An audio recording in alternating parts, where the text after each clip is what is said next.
There is a reason you sometimes ruin your own good days on purpose, retreating into a quiet, heavy melancholy just when things start going well. You do it because joy feels like standing on the edge of a cliff, while sadness feels like lying down on the familiar ground, where you cannot fall any further. Before we explore this quiet, heavy room you have built inside your mind, please consider subscribing to the Psyche Unfolding channel, so we can continue having these gentle conversations when you need them most. Have you ever noticed how comforting a rainy afternoon can be when you are already feeling down? It is as if the weather is finally giving you permission to drop the exhausting performance of being okay. You wrap your sorrow around yourself like a thick, heavy woolen blanket. It is scratchy, and it weighs you down, but it keeps the cold uncertainty of the outside world at bay. I have spent years watching how people cling to their own pain, observing the silent ways we construct our own prisons. I have seen it in the way eyes drop, in the way shoulders slump, and I have recognized it in my own quiet moments late at night. We are strangely drawn to the ache. When a room is entirely silent, we will actively seek out a memory that stings, a thought that bruises, just to feel the familiar weight of it settling in our chest. Why do we do this? Why do we drink bitter water and expect it to quench our deep thirst? It is because sadness is a known landscape. It is a barren, grey winter field where nothing grows. But at least you know every rock, every dead branch, every hollow dip in the freezing earth. Joy, on the other hand, is a wild, untamed jungle. It is unpredictable and terribly fragile. To be truly happy is to be vulnerable, to have something precious that the wind could snatch away at any given moment. Think about a time you felt completely, unashamedly happy. How long did it take before a tiny voice whispered that it would not last? How long before your stomach tied itself into a tight knot of anticipation, waiting for the other shoe to drop? That anxiety is absolutely exhausting. To the weary mind, maintaining happiness requires a constant, vigilant balancing act on a high wire stretched across a bottomless canyon. One wrong step, one gust of wind, and you plummet. But sadness requires no effort at all. You just let go and fall into the dark water. You sink to the bottom of the lake, where the water is cold and murky, but completely still. Down there, the violent storms of hope and disappointment cannot reach you. You are addicted to sadness because it feels like absolute safety. It is an abandoned stone house with boarded up windows. No sunlight gets in, but no storms get in either. You sit in the dusty corners of your mind and convince yourself that you are protecting your heart, when in reality, you are slowly starving it of the air it needs to beat. The human mind is a fascinating, stubborn mechanism. I have realized through countless observations that our minds will always choose a familiar discomfort over an unfamiliar paradise. We build a physical and emotional tolerance to melancholy. Just like a person becomes accustomed to the dim light of a cellar, your eyes adjust to the dark, and soon, any glimpse of genuine sunlight feels blinding and painful. You start to believe that the shadows are where you belong. You start to curate a life that supports this gentle misery. You listen to music that pulls you under. You revisit old conversations that break your heart, and you isolate yourself from the very people who might offer a warm hand to pull you up.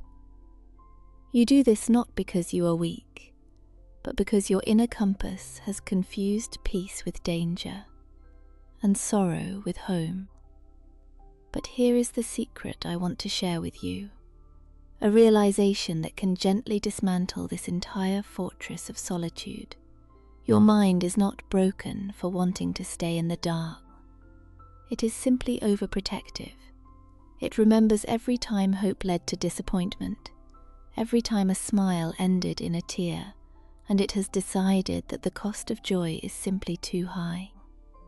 We also confuse the heaviness of sorrow with profound depth.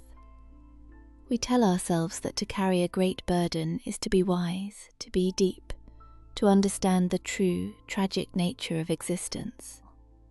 We look at a sunken ship at the bottom of the ocean and call it a poetic masterpiece, completely forgetting that ships were built to sail across the open water, breathing in the wind and navigating the rolling waves. You have convinced yourself that your sadness is the core of your identity. You believe that if you let go of the pain you have carried for 5, 10, or 20 years, there will be nothing left of you. You are afraid that without the heavy stones in your pockets, you might just float away into nothingness, becoming empty and invisible to the world. But pain is not a personality trait, it is just weather.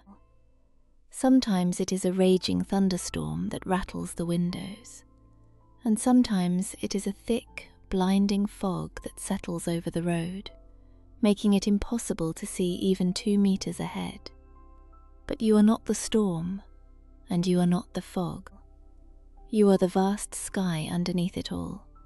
The unchanging sky does not cling to the dark clouds. It simply allows them to pass. We become addicted to our melancholy because it provides a reliable, uninterrupted narrative. When you are sad, you are the tragic hero of your own story, carrying a heavy wooden cross up a never-ending hill. It gives a strange, poignant meaning to the empty hours of the day. If you suddenly dropped that burden, what would you do with your empty hands? You would have to look around. You would have to take responsibility for building a beautiful life from scratch. You would have to learn how to smile at a stranger, how to tend to a garden, how to sit quietly with a cup of warm tea, and just exist without the dramatic, sorrowful soundtrack playing in your head. That realization is terrifying for a heart that has lived its entire life in a cage. It is the moment you realize the heavy iron door to your cell has been unlocked this entire time, and the only thing keeping you inside was your own hand tightly gripping the cold bars. If you are finding a moment of peace in these words, I invite you to subscribe to the Psyche Unfolding, where we will always leave a warm light on for your journey home. I want you to imagine taking a deep breath right now, wherever you are. Feel the air filling your lungs, expanding your chest, and as you exhale, imagine your hands slowly letting go of those iron bars you are allowed to walk out. You are allowed to leave the heavy, wet blanket of sadness on the floor of that dark room and step out into the hallway. It will feel strange at first. The light will be too bright for eyes that have grown accustomed to the shadows. The air will feel too light, too thin to breathe. You might stumble. You might feel a sudden, desperate urge to run back into the familiar darkness and lock the door behind you. That is entirely normal, just pause.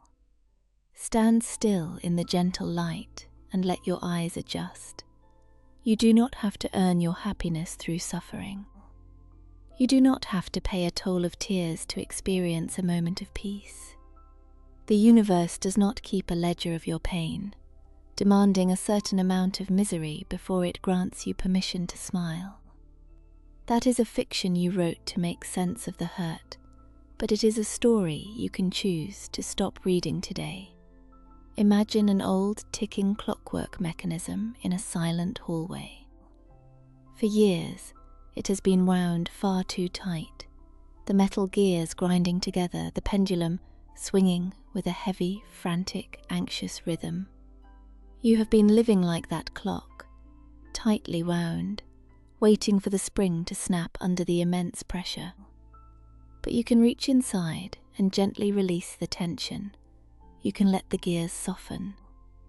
You can allow the pendulum to swing in a slow, easy, hypnotic rhythm, ticking away the seconds with grace instead of anxiety. Picture yourself walking out of a dense, shadowy forest where the massive trees grow so close together that they block out the sky entirely. You have been walking through this cold forest for a very long time, your clothes snagged on sharp thorns, your feet tired and bruised from tripping over hidden roots in the dark. But now, the trees are beginning to thin out. The air is getting warmer. The path beneath your feet turns from dark, damp earth to warm, golden sand. You step out onto a wide, open beach just as the sun begins to rise over the quiet ocean. The water is a soft, endless expanse of pale blue and silver, completely calm and inviting. There is a gentle breeze that carries the fresh scent of salt and vast distance. You are carrying a heavy canvas backpack. It holds every hurt, every rejection, every quiet night you spent nursing your melancholy. It holds the weight of 100 broken promises and 1,000 silent tears. I want you to slip the straps off your tired shoulders. Let the heavy backpack slide down your arms and drop onto the sand. Listen to the soft thud it makes as it lands. You do not need to carry it anymore. It is perfectly safe to leave it right here, sinking into the sand forever. Step away from it. Walk toward the water. Feel the cool, cleansing waves wash over your tired feet. Feel the immense, healing warmth of the sun touching your face, slowly thawing the ice that has surrounded your heart for so long. You are safe now. The world is vast and full of quiet, gentle moments waiting for you to simply notice them. You are entirely capable of holding joy without dropping it.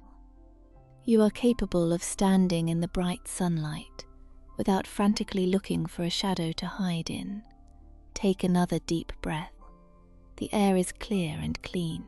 The heavy burden is finally gone. You are light, you are free, and you are finally ready to begin again.